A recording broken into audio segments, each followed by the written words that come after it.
Lily মাছের বাচ্চা এত পরিমাণ জন্মাবে আমি ভাবতে পারিনি। বন্ধুরা, আজকের ভিডিওতে আপনারা দেখতে পাবেন লিলি মাছের বাচ্চা কেমনভাবে আমি পুকুরে ছাড়ি। বন্ধুরা, চলে এসেছি আমার মাছের ফার্মে, আর আজকের ফার্মে থেকে আমি লিলি মাছের বাচ্চাদের তুলে নিয়ে গিয়ে কেমনভাবে পুকুরে ছাড়ি সেটাই দেখতে হবে এই ভিডিওর মাধ্যমে। এই ওপরের তাকে সব পেটিগুলোতে আমি লিলি মাছের ব্রিডিং করিয়েছিলাম। প্রত্যেকটা মাছই ডিম দিয়েছিল, শুধুমাত্র একটা মাছ ছাড়া। মোট আমি 10খানা লিলি মাছ আর 4টে ডগগরমি মাছের ব্রিডিং করিয়েছিলাম। প্রত্যেকটা খাবলাতেই মোটামুটি বাচ্চা কম বেশি জন্ম নিয়েছে। আর তোমরা ক্যামেরায় কেমন দেখতে পাচ্ছ আমি জানি না, কিন্তু আমার চোখে তো আমি খুব ভালোভাবেই দেখতে পাচ্ছি যে প্রত্যেকটা খাবলাতেই অনেক মাছই জন্ম নিয়েছে। লিলি মাছের বাচ্চা খুব ছোট হয়, সেই জন্যই হয়তো আপনারা ভালোভাবে বুঝতে পারবেন না। তবু আমি চেষ্টা করছি যতটা ভালো করে আপনাদের দেখানোর।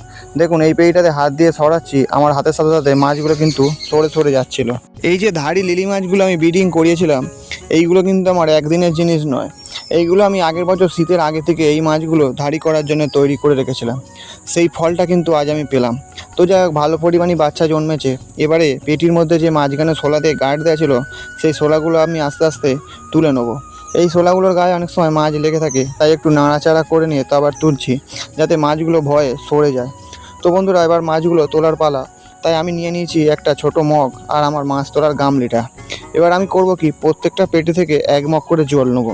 তাহলে কী হবে, গামলিতে জলের টেম্পারেচারটা 1 থাকবে। তারপরে নিয়ে নিয়েছি আমার যে ফিল্টার হাত নেটটা আছে, সেই নেটটা দিয়ে মাছগুলো তুলবো। এবারে আমাকে কিন্তু এখানে হুড়োহুড়ি করলে হবে না, যেহেতু বাচ্চা মাছ আর একদম ছোট, তাই খুব সাবধানের সাথে এই কাজটা করতে হবে। তার ওপরে লাইট জ্বলছে, আবার উঁচু থেকে মাছগুলো তুলে নামাতে হচ্ছে। তো আস্তে আস্তে আমি নেট দিয়ে একবার ছানা মেরে মাছগুলো তুললাম। দেখো, এর মধ্যে কিন্তু কত কালো কালো মাছ ঘোরাঘুরি করছে। পেটির মধ্যে আলো রিফ্লেক্স করছিল, সেই জন্য দেখতে অসুবিধা হচ্ছিল, কিন্তু গামলির মধ্যে আপনারা খুব ভালোভাবে বুঝতে পারবেন।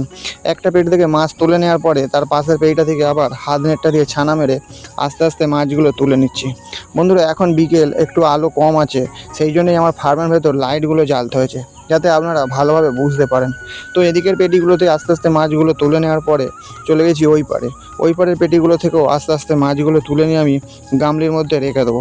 এরকম করে করে 7খানা পেটি থেকে এই মাছগুলো আস্তে আস্তে তুলে নিতে হবে। বন্ধুরা, আমার কাছে কিন্তু লিলি মাছের মেল আর ফিমেল অসংখ্য আছে। এবছর আমি লিলি মাছের প্রচুর ব্রিডিং করতে পারবো। এই মাছগুলো তুলে ফেলার পরেই অন্য যা মাছের ব্রিডিং করব তা আপনারা দেখতে পাবেন। তারপর আবার দিন 15 পরে আবার লিলি মাছের আমি ব্রিডিং করব। তো দেখুন বন্ধুরা, মাছ কিছুটা পরিমাণ তোলা হয়ে গেছে। এবারে আমি হাত দিয়ে যাচ্ছি, আর আমার হাতের ভয়ে মাছগুলো কিরম আস্তে আস্তে সরে সরে যাচ্ছে। কালো কালো ছোটো ছোটো মাছ আপনারা কেমন দেখতে পাচ্ছেন আমি বুঝতে পারছি না, কিন্তু আমার তো নিজের চোখে বিশ্বাস হচ্ছে না যে প্রথমবার ব্রিডিং করেই লিলি মাছে এত বাচ্চা দিয়েছে। এইবার দেখুন, এই ধারের দিকটা যখন চলে এসেছি, এইখানটা কিন্তু অনেক মাছ দৌড়দৌড়ি করছে। তো এবার মাছগুলোকে আমি আস্তে আস্তে প্যাকেটের মধ্যে ভরে নেবো। তো বন্ধুরা, মাছগুলো প্যাকেটের মধ্যে ভরা হয়ে গেছে। এবারে চলে যাবো আমি আমাদের বাড়ির ভেতরে যে পুকুরটা আছে, সেই পুকুরের কাছে। তো বন্ধুরা, পুকুর পরে আমি চলে এসেছি, আমার হাতে মাছের প্যাকেটটা আছে। এবারে ঘাটে নেমে পড়ে আস্তে আস্তে মাছের প্যাকেটটা আমি সিজন করতে দিয়ে দেবো। যেহেতু কলের জলে মাছের ব্রিডিং করেছিলাম লিলি মাছের, আর আমরা ছাড়বো পুকুরের জলে, তাই একটু বেশিক্ষণ সময় ধরে এই মাছের প্যাকেটটা সিজন করাতে হবে। তারপরে আমি শোলাটা আস্তে আস্তে টেনে নিয়ে নেমে পড়বো। আর ওই যে সাদা নেট, ফিল্টার নেটটা দেখতে পাচ্ছ, ওই নেটেই মাছগুলো ছাড়া হবে। তারই মধ্যে দেখি একটা ছোটো জলডারা সাপ এসে ঘাটের ধারে ঘোরাঘুরি করছে। আমাকে দেখে ভয়ে ডুবে গেল আর ওদিকে চলে গেল। তো এবার আমি পুকুরে নামবো, শোলাটা টেনে নিয়ে চলে এসেছি, শোলার ওপর আমি উঠে পড়েছি।